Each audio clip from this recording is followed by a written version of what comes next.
All right, good Friday morning, everybody. I'm Jared Klein coming to you live from the NBC29 Digital Desk.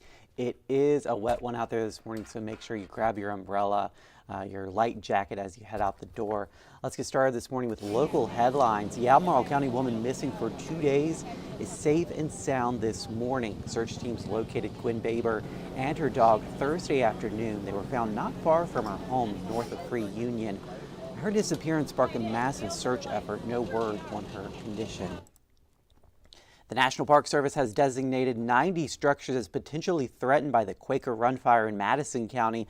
The fire has burned nearly 4,000 acres since it broke out more than 3 weeks ago. Some of that is in the national park. Right now, the fire is 40% contained.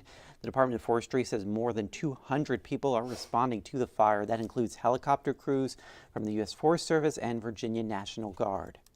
The City of Promise has announced its partnership with Culinary Concepts AB. Families enrolled in the Dream Builders program will be introduced to custom culinary classes.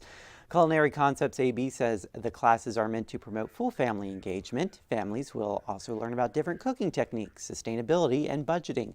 The YMCA in Charlottesville is hosting this Dream Builder program.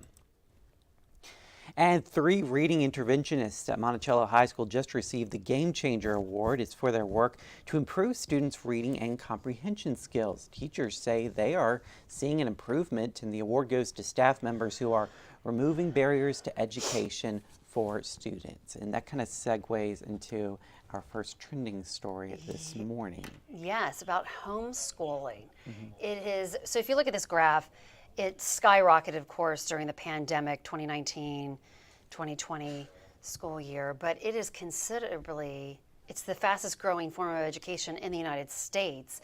And you kind of also look at private schools, that also has increased, whereas public has declined. So kind of an interesting trend on homeschooling in America. It is interesting, yeah. Yeah. I guess I've definitely heard of more parents deciding to go that route, the homeschool route, compared to the public or, I guess, private school. I myself as a parent, I wouldn't even know where to begin with homeschooling my children, but yeah, I don't know if I'd be able to teach students. That takes a lot of patience. A lot of patience. On the parents' part, yeah. It really does. Yeah, and the students, or the children really have to be grounded in what they're doing, because you're at home, you don't want to. Right. I mean, you want to kind of like doze out, but I guess students are dozing out in class too, so what's the difference? Right. What's the difference? So interesting, though. An interesting trend in America. Yeah. You know. It's interesting. Yeah. All right. This is such a great story. So this is this couple. They, right before they were to get married, the bride was told that she only had 20 years left. She had cancer and it had spread. And so they got married in 2003, and they are now celebrating their 20th wedding anniversary. Wow. So they have, and she's doing well, but it's just kind of, you know, this man Mike, he still married his wife Claire, even though it looked like she was kind of on this death sentence and not going to make it. She had this aggressive form of cancer, and it's just really a sweet story.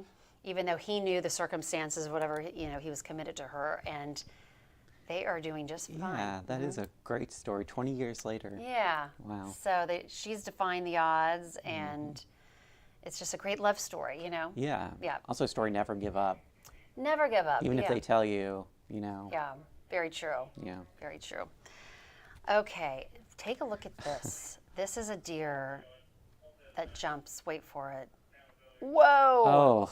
Oh. Can you imagine how, and here it is in slow motion. So this is this deer Here it comes. in South Carolina. And look at that. Luckily, it looks like nobody was hurt in this. No, but if just a split second sooner, he would have been, I mean, that deer would have hit. Ooh. Yeah, I mean, it pretty much grazed him as it is. But he was able to stay on the bike. They do come out of nowhere. And that's, Yeah. frightening.